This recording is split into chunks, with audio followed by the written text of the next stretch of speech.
Hello everyone. In the next 20 minutes, we will make it easier for you to put machine learning projects into production. But before I start with my presentation, I recently found myself with the dilemma of ordering one of these two dishes. So which do you think did I order? Okay, yeah, I think you must be guessing that I ordered the right, and you're correct. My name is Ashish Arora, and I am a senior data scientist at Autodesk. And I am here today to give you some cooking tips. And by the end of this presentation, I assure you, you will be hungry. So, why am I showing you all these food pictures? Because I draw a strong analogy between a data science project and cooking. So you see, cooking is a three-step process. First, we decide on what dish we want. Second, we gather our ingredients and cook it. And lastly, we serve it and eat it. Simple, right? But why is that? That two dishes with same ingredients can look so very different. Now, on the other hand side, we have a data science project which is also divided into three phases. First is the ideology phase, where product managers or product owners define the business question. Similar to your wife deciding what you're eating tonight. Next is the experimentation phase, where we cook our ingredients to a proof of concept and try to make sense out of them.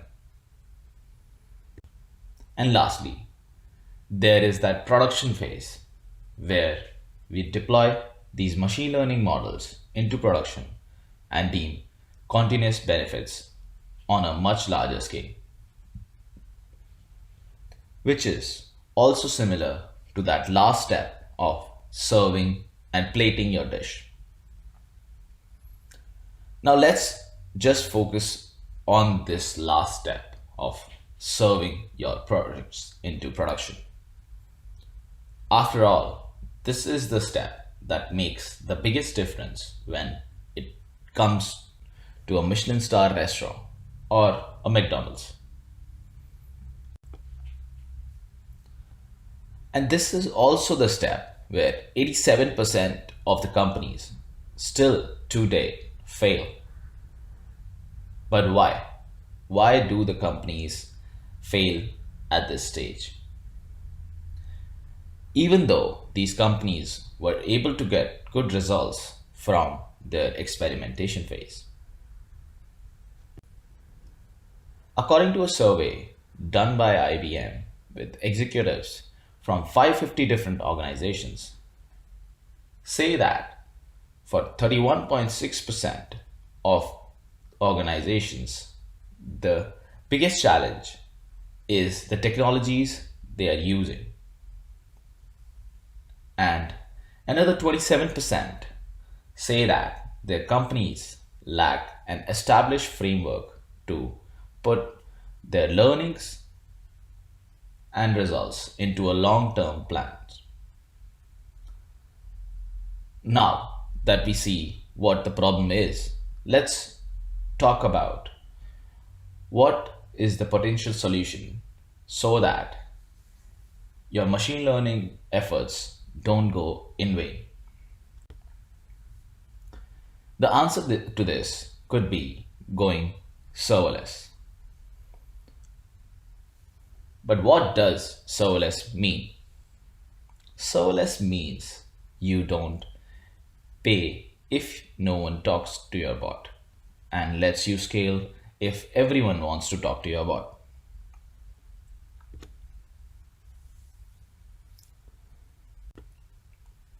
Now, before I deep dive into the nitty-gritties of serverless technologies, let me introduce our story at Autodesk.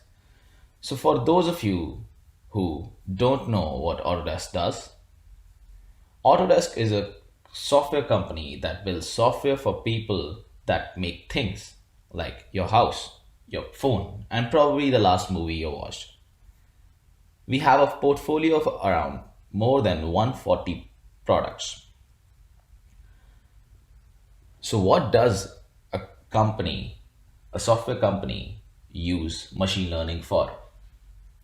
Machine learning is at the core of our business with applications ranging from UI personalization to generative design.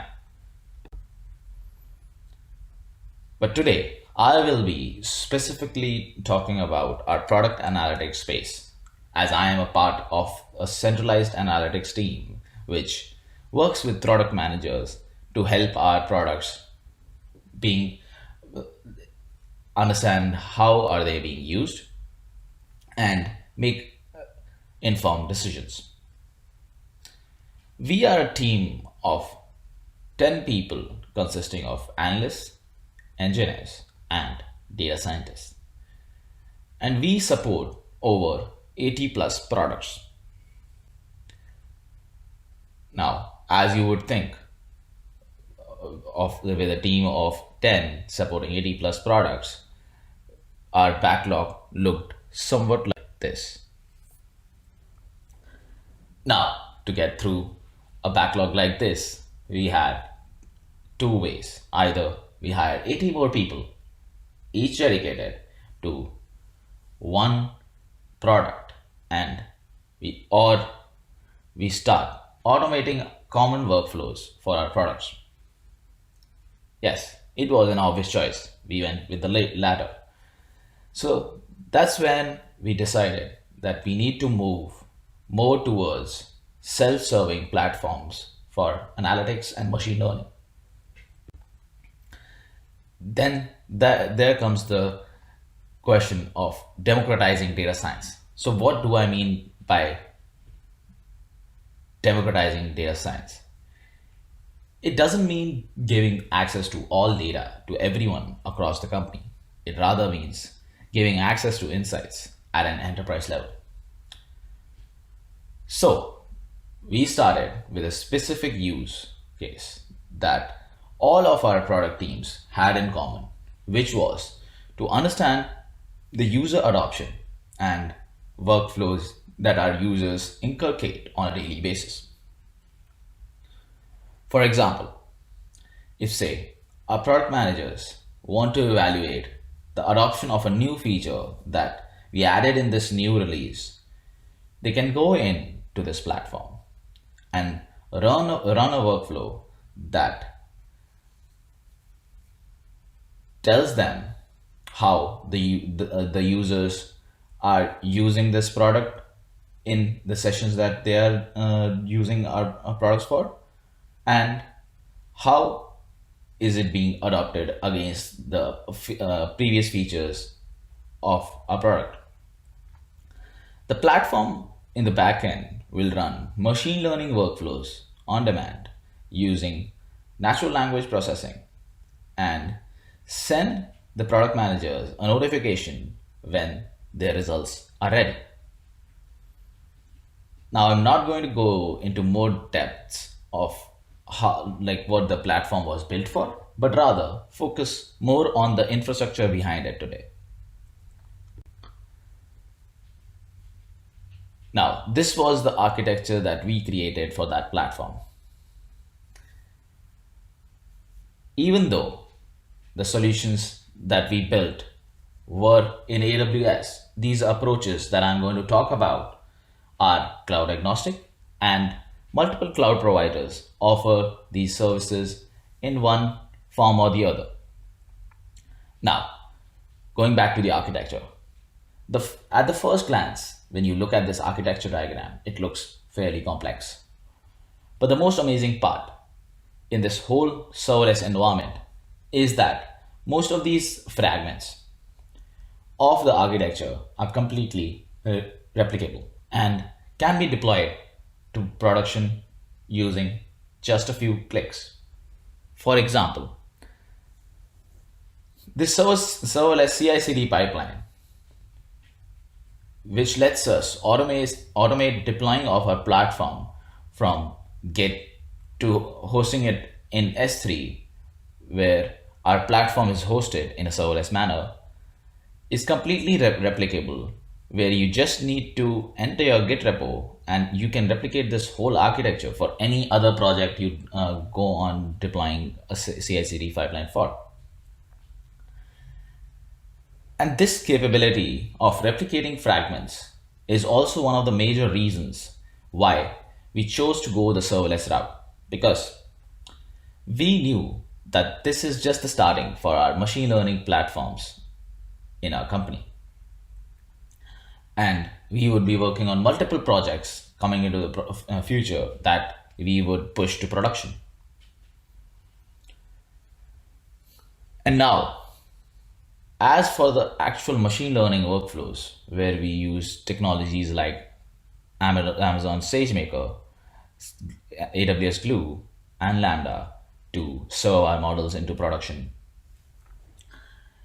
we deployed these models using Docker images with custom built models from scratch and leveraging distributed computing to scale these models.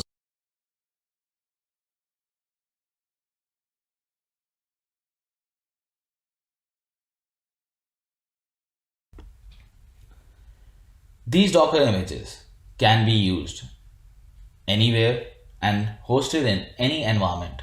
For instance, we used a very high powered machine like ML.P3 in AWS. And now, just to give you a sense of this machine, this is a machine with 768 gigabytes of RAM and is more powerful than roughly around 576 MacBook Pros combined. This machine let us train terabytes of data in under 15 minutes. But now you must be thinking that this must have costed us a fortune, right? And yeah, you are right about thinking of that. It costed us roughly around the price of 2 cups of coffee, around $8.4 an hour. The biggest benefit of serverless technologies is you can scale up your machines as your need for data grows. Because it might be today, as of today, you're solving a machine learning problem that requires more memory intensive workflows. And tomorrow, for another project where you might be running a 200 layer deep neural network, you might need to run it on a GPU enabled environment and leverage that side of the distributed computing. These cloud providers lets you choose different types of machines, different types of servers as your based on your project needs. Now, with the fast pace with which the technology changes, in 3 years from now, your physical machines would have become obsolete, whereas these cloud-based solutions, we will always have these supercomputers at our disposal. But this doesn't mean that serverless is that cure-all architecture that you can apply to every project in every company. To explain this better, I'll give you an analogy. Is that difference between renting a place or buying your own house? It starts to make more sense to buy a house when you have kids, a wife, and a dog to take care of. So if your company is already at that data mature phase where you're streaming hundreds of petabytes of data every day, you might want to start thinking about having a more dedicated ops team for your infrastructure. Now, moving on. Yes, There are challenges with serverless technologies, as with any technology. And you get reduced overall control with serverless technologies. For example, when dealing with AWS Glue, which is an Amazon's serverless ETL service, the machines that are offered might run into memory issues if you are aggregating very large data sets because you can't control the memories of each node that is being offered to you. And to solve this, you might have to use other technologies like EMR clusters, which increases the overall complexity of the architecture. And lastly, with the pay as you go model that serverless technologies offer, defining budgets can become very difficult because before the implementation, you can never know what the exact numbers of traffic you will be getting on your systems. So yes, as with every technology, there are a few drawbacks for with serverless technologies as well. But this decision on whether to go the serverless route or not needs to be based on what is the right balance for your systems. Do you have the bandwidth of dedicating a whole infrastructure team that handles your servers as your needs for data grows? Or do you want to remove that overhead of maintaining servers to give power to your data scientists and engineers to put machine learning models into production faster? Lastly, it is all up to you to break that barrier and reach that production phase to serve your dishes in an appetizing manner so that it looks more appealing and can be consumed by the business needs. Thank you, and I would be happy to connect with any of you on LinkedIn to discuss more in depth about these technologies.